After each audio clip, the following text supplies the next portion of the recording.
This is a Religica production. Religica. You talked earlier about climate change from 1978, when you first became involved. I became involved before, but when I spoke first time at United Nations, 1978. But I did get standing ovation, though. You didn't. I got 10, 15 minutes long standing ovation, and then I was deemed to be a well-spoken young Eskimo. That was it. But it was really, really interesting because I went home because I'm a runner for the elders. I went home. My mom and dad invited all these beautiful, beautiful elders. Some in the 90s, and I spoke to them. That I spoke at the World Government of the United Nations. An old man, I think 93 years old at the time. He was sitting across from me. He asked me, "Do they own the world?" Because the Danish government owns Greenland. And I didn't know how to answer that, so I just carried on. But so interesting. And then my father stopped me in the mid-sentence. As I'm telling all these beautiful elders, he asked me, he says, "But did they hear you?" I look at my father and said, "They gave me standing ovation 10, 15 minutes long." And then I carried on telling. Then he stopped me again and said, "But did they hear you?" Yeah. Then I realized he wanted to know if my message came across. Of course, it did not. It did not. And that's why it's now too late. You mentioned that this morning. It's now too late. Yeah. What does that mean for the world? Scientists, I met many of them, had kept talking about that we will soon reach a threshold of no return. The old people, the only people on earth who live with the big guys, the elders, have said long ago, it's too late. But scientists think that they know better than the old people because they went to school and they studied about the ice in the university classroom. Some of them go every summer to Greenland to study the ice. But interestingly enough, I met a man at the big airport in Greenland. The big airplane had left and I'm waiting for my next flight. And he was sitting alone, so I went up to him and greeted him and asked him, "Who are you? Where do you come from?" So he came from Colorado, the mountains. And he was a professor or scientist studying the ice. I was so excited that I met a scientist who studied the big ice of my land. So I said, "Have you talked to my elders?" And all of a sudden he said, "Why should I talk to them?" He said, "They had never gone to school. I went to school and studied the ice." I have felt an incredible turmoil inside me. And I became really harsh because he had been there 19 summers.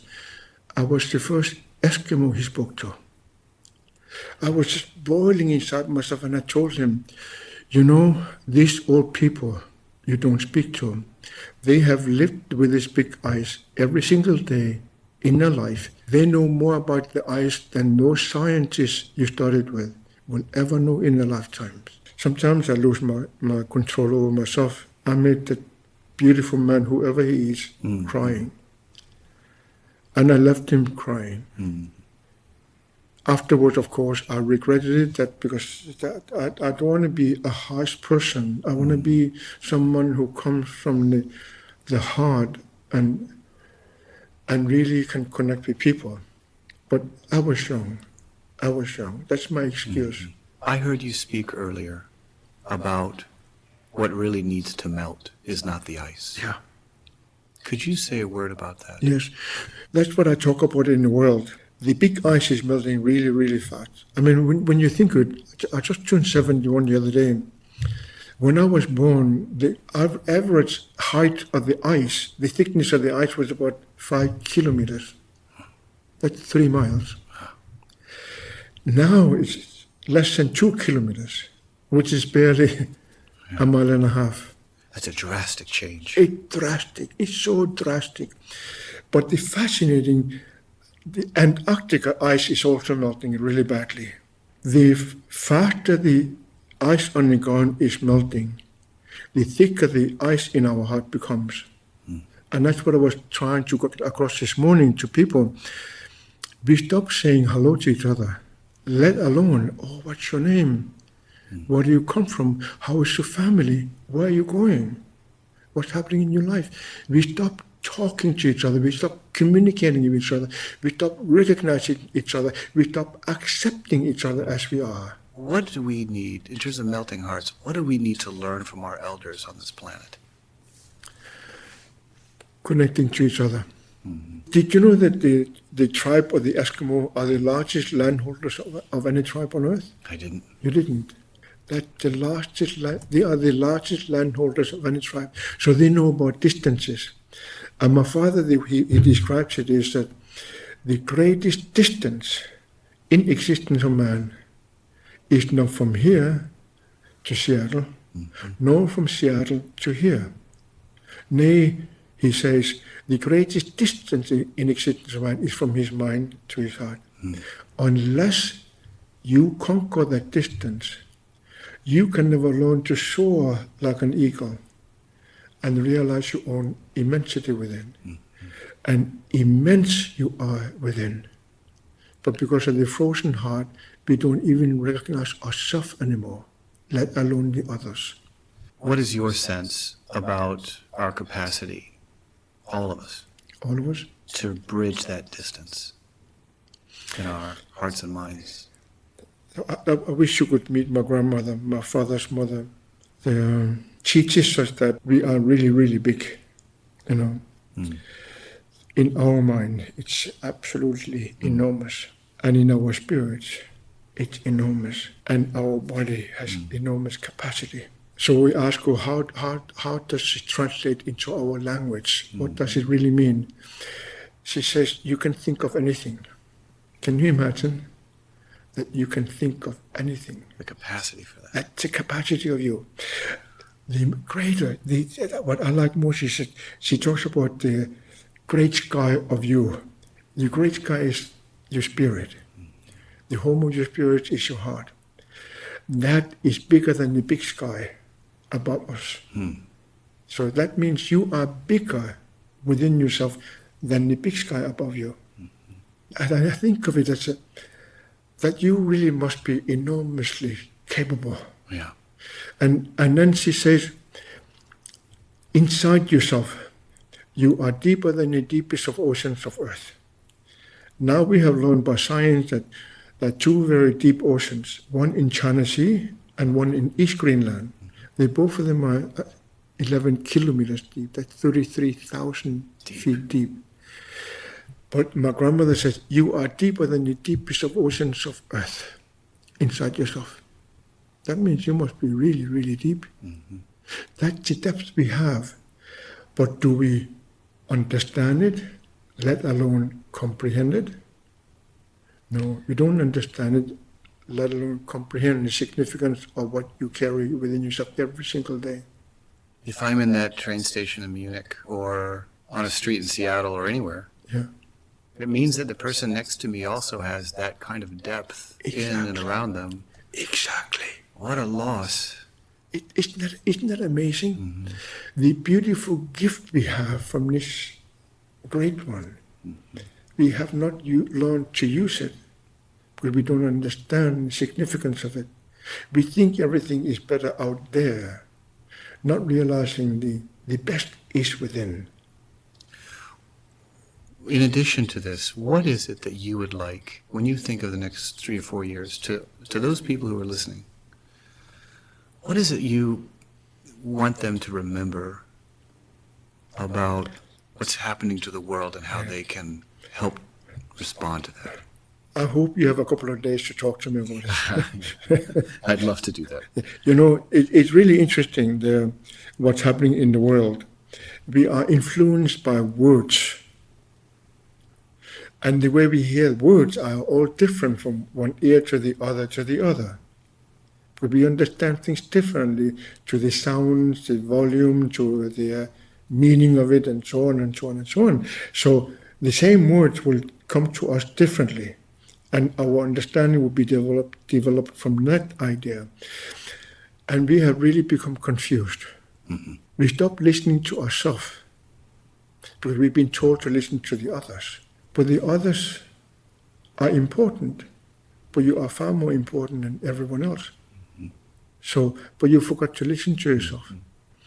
It's like you forgot your own individual capacity to be.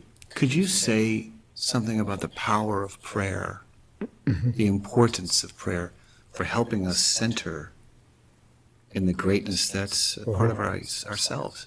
I grew up in a tiny village of 3 houses, and when we left it in 1959, we were 17 people.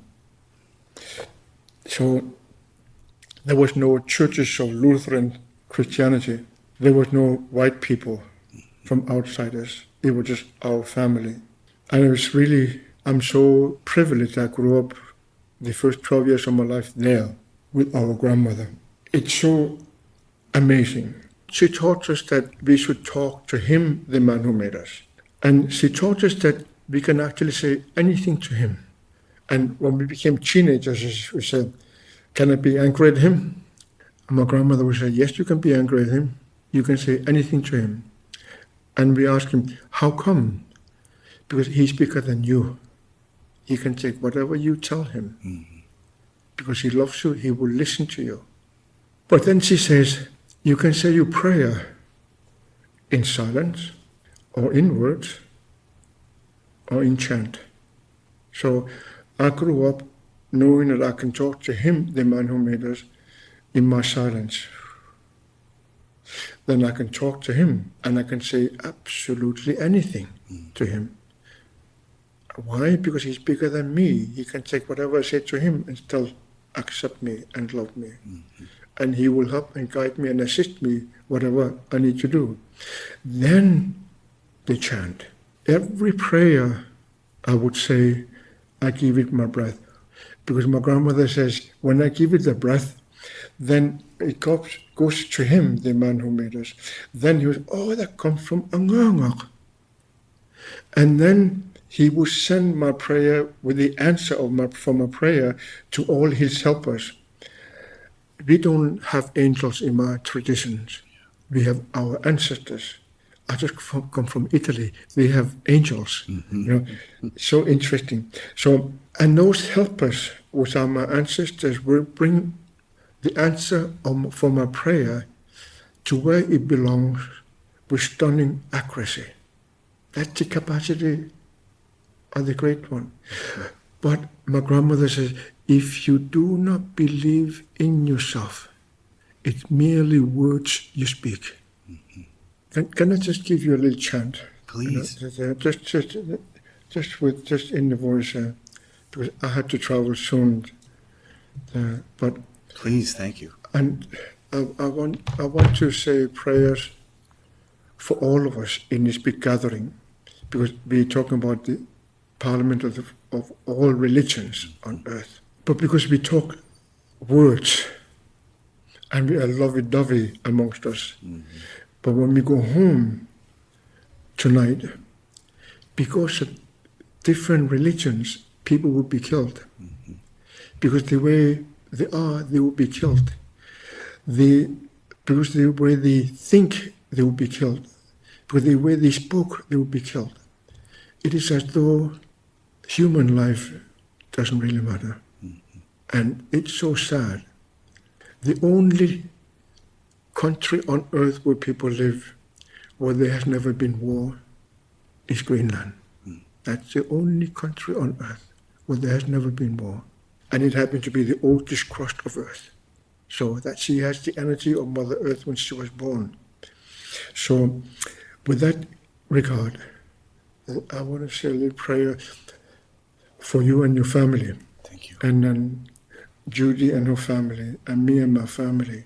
I just got a letter from my granddaughter, their second oldest granddaughter, crying that she has forgotten my birthday yesterday. She says, Grandpa, it's not because I don't love you, because I was busy and I forgot. I didn't realize yesterday was your birthday. Happy birthday. Thank you. And then I remembered, and I wrote her back and said, my dear, just that you thought of me, you healed the pain I felt. This